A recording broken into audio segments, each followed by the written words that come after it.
I'm back. I'm away to my parents' house to go say hello, help them. I have a little brother who I'm 20 years older than that could probably do this work, but I and my dad does it because it's not worth the arguing. And I was a young kid like my little brother, so I ain't even gonna go there to argue with him. I say I gotta step up my game, and I gotta go there and I gotta do the work that I'm telling my little brother to do. Kind of like how a king would go into battle with the rest of his soldiers. You got to do it. You can't just say it. You got to lead by example. I can't just be saying, hey, Dad and Mom are getting old, they need your help. Well, you know what, if I'm gonna drive over there to tell my brother what he should be doing, well, I'm definitely gonna take that time to help my dad. And the funny thing is I actually thinking I enjoy this, and how awesome is this? And no, I don't enjoy just going over there.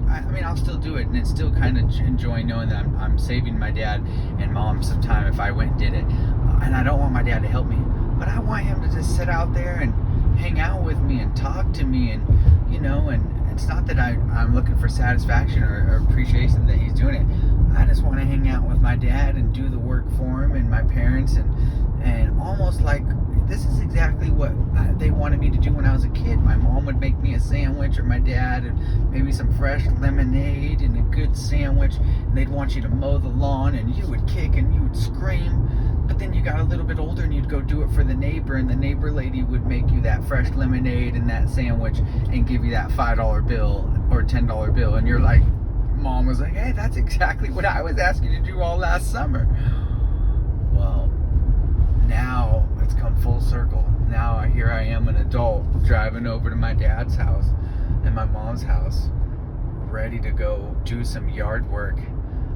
And not because they asked me to, and not because I feel like I need to, because I want to. I'll have to do another video afterward to let you know if it was just as awesome as I said it was going into it. But I think it will be. So, yeah, you guys could let me know if you guys feel the same way. Things that maybe you hated doing as a kid, you probably love doing now, and especially the things that your parents made you do now, you would love to do, especially with maybe people that don't have parents here anymore, maybe people that never knew their parents. My mom never knew who her dad was, and so she cared a lot about family because she never had a dad. She spent her whole life looking for her dad. Her mom doesn't even know who her dad is. She had to use Ancestry.com and just found out who her dad is last year. My dad, aorta separated from his heart. He almost died. He actually did legally die for 7 minutes and has minor brain damage. I can't tell. He's still funny, and now he's got more ammunition to use on his jokes. He likes adding that in on his jokes. My dad's a funny guy.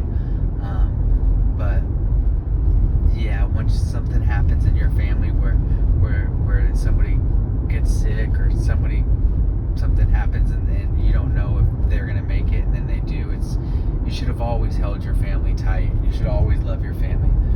But maybe even if you're not in this situation, and your family, and you're young, and your family's healthy, and your parents are both there, and your grandparents are both there, appreciate these times and love them and give them hugs. And when they want to be all around you and go to all your school events and your soccer events, let them.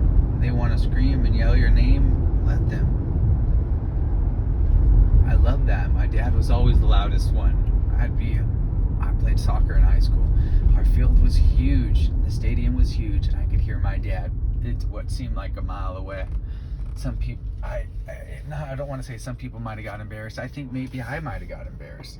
Now that I'm older, I might have said, no, I never got embarrassed. I love that. But I think actually the day it was happening, maybe I might have. Maybe I might have been like, oh man, Dad. But I look back at that. How cool is that? that your dad was so loud and so far away through all the stands and all the people that I could still hear him. Maybe it was meant to be that I have that loud family that I was talking about. It's because I played a lot of sports and I always heard my family, from racing to soccer to football to whatever it was. They were my biggest supporters.